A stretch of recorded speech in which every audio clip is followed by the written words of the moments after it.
জয় মা তারা, জয় মা দুর্গা। আজকে ট্যারোট স্প্রেড রিডিং থাকছে লিব্রার জন্য।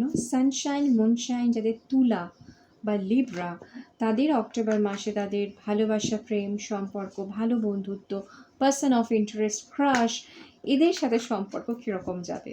সো এই রিডিংয়ে আমরা দেখব তোমার এনার্জি কি towards a person of interest, your love interest, আর তাদের এনার্জি কি তোমাদের প্রতি, এবং তারপরে মিউচুয়াল আর আপকামিং এনার্জি চেক করব।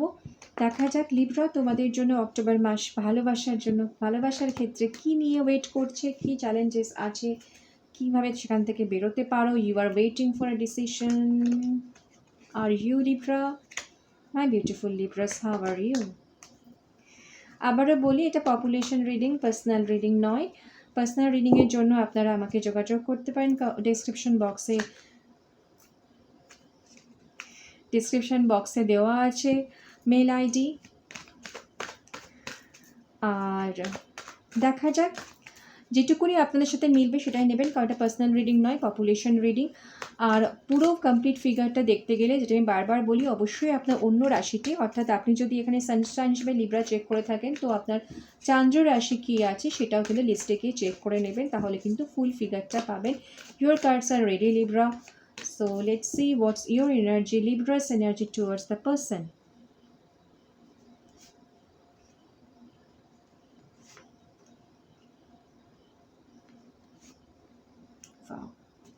You are always with good energies. কিন্তু আপাতত এই সময় একটুখানি নিজেকে মনে হচ্ছে বাধো বাধো, কী করবো বুঝতে পারছো না, একটা ওভার থিঙ্কিং সিচুয়েশন যাচ্ছে। Libra's person energy please, thank you universe. Libra person of interest, thank you.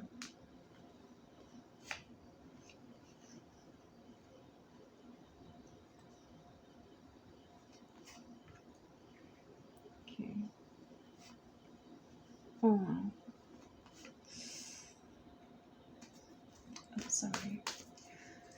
Mutual energy please for Libra and their person of interest. তাদের ভালোবাসার মানুষের সাথে লিব্রার কি এনার্জি মিউচুয়ালি আছে।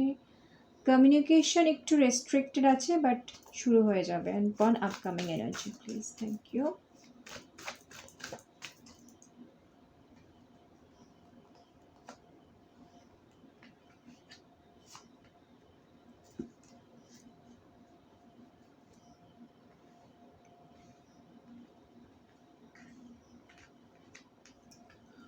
হোপ সো তোমরা দেখতে পাচ্ছ কার্ডসগুলো।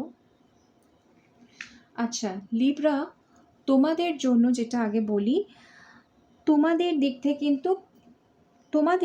কিন্তু তোমরা রিলেশনটাতে সাকসেস চাও, ভিক্টরি চাও, সম্পর্কটাতে চাও যে তোমার ওপরে আরও লাইমলাইট পড়ুক, তোমাকে সে আরও একটা মানে হিরোইস্টিক হয় না, যে হিরোইজম, লাইক তোমার ওপরে তুমি যেন তার সমস্ত অ্যাটেনশনটা নিতে পারো। প্লাস তুমি কিন্তু কিছুটা চাইল্ডিশ বিহেভও করবে অক্টোবর মাসটাতে, একটু ইম্যাচিওর এনার্জিসও আছে। কথা যেমন হয় না, সবসময় আমরা বুঝেও বুঝতে চাই না, মেনেও মানতে চাই না যে কেন ফোন করছো না, আমার ভালো লাগছে না, এই ধরনের ব্যাপারগুলো কিন্তু একটু তাড়াহুড়ো করবে কাজে, এবং তুমি তার সম্পর্কে কিন্তু ইনফরমেশন নেবে। কারণ হচ্ছে কিছুটা হলেও তোমাদের মধ্যে কমিউনিকেশন রেস্ট্রিক্ট হয়েছে, কিছুটা হলেও কিন্তু কমিউনিকেশন একটু ক্লোজ আছে। এই মুহূর্তে কমিউনিকেশন খুব একটা ভালো জায়গায় নেই দুজনের মধ্যে, সেই জন্য তুমি কিন্তু তার সম্পর্কে খোঁজ খবর নেওয়ার চেষ্টা করবে, এবং তুমি তার উপরে ভিক্টরি পেতে চাইবে, সম্পর্কটার ভিক্টরি চাইবে। সেই পার্সনটার পুরো ফোকাস যেন তোমার ওপরে থাকে, এরকম একটা চেষ্টা চালাবে, এবং সম্পর্কটাতে তুমি মানে একদম সুবিজয় আশা করছো, এবং তুমি পাবেও। ঠিক আছে, তোমার পার্সন অফ ইন্টারেস্ট কিন্তু আসলে এই মুহূর্তে একটু ঝামেলার মধ্যে দিয়ে যাচ্ছে। কারোর ক্ষেত্রে টাকা পয়সা, চাকরিজনিত একটা বাধা, মানে দুশ্চিন্তা কাজ করছে। তারা একটুখানি মেটেরিয়াল দিকগুলো নিয়ে বেশি ভাবছে কোনো একটা কারণে, এবং তারা অপশান খুঁজছে তোমার কাছে, তোমার সাথে কন্ট্যাক্ট করার। আর অ্যাকচুয়ালি তারা একটা টাওয়ার মোমেন্টের মধ্যে দিয়ে যাচ্ছে, তাদের জন্য এই সময়টা খুব একটা ভালো না। ঠিক আছে, এবং সেই জন্য কিন্তু তারা ভাবছে যে তারা তোমাকে হারিয়ে ফেলেছে, তারা তোমাকে হারাচ্ছে, সম্পর্কটা টিকছে না, এটা তাদের ভাবনা চিন্তা। তারা এখন একটু কাজ নিয়ে ব্যস্ত আছে এবং কাজের দিক থেকে তারা মানে কোনো লসকে প্রোটেক্ট করার চেষ্টা করছে এবং কাজের ওপর ওয়ার্কআউট করছে, নিজের মেটেরিয়াল গেনের ওপর ওয়ার্কআউট করছে, মানে অনেক কিছু নিয়ে ফেঁসে আছে। সত্যি কথা বলতে অনেকগুলো অপশানের মধ্যেও ফেঁসে আছে, সেই জন্য তোমার সাথে কন্ট্যাক্টটা কিন্তু একটু হলেও কমে গেছে। আচ্ছা, সেই জন্য এই মোমেন্টে কিন্তু তোমাদের দুজনেরই কমিউনিকেশন একটু কম আছে। এবং হ্যাঁ, কীরকম কমিউনিকেশন আছে, তুমি হয়তো সারাদিন তার সাথে কথা বলছো না, রাতে ঘুমালে স্বপ্ন কিন্তু তারই আসলো। তো সাইকিক লেভেলে কমিউনিকেশন কিন্তু এনার্জেটিক লেভেলে কমিউনিকেশন কিন্তু থেকেই যাচ্ছে, সেটাকে কিন্তু কেউ কাট করতে পারে না। তো তোমাদের যে কমিউনিকেশনটা এই মুহূর্তে বন্ধ হয়েছে, সেটা কিন্তু কমিউনিকেশনটা বাড়বে। আপকামিংয়ে একটা ডিসেপশনের এনার্জি আছে, ফ্যামিলি রিলেটেড, ফ্যামিলিতে ইনভলভড কিছু স্টেপ হতে পারে, যে স্টেপটা তোমাদের পক্ষে গেল না, এরকমও হতে পারে। এবং এক নাম্বার 1 পয়েন্ট, নাম্বার 2 পয়েন্ট হচ্ছে যে ফ্যামিলি রিলেটেড কিছু ডিসিশন পছন্দ না হতে পারে। আর তবে এই জিনিসটা চেঞ্জ হবে, জেনে নেবে এটা ডেস্টিনি, এই সময় এটাই হওয়ার ছিল বলে এরকম হচ্ছে।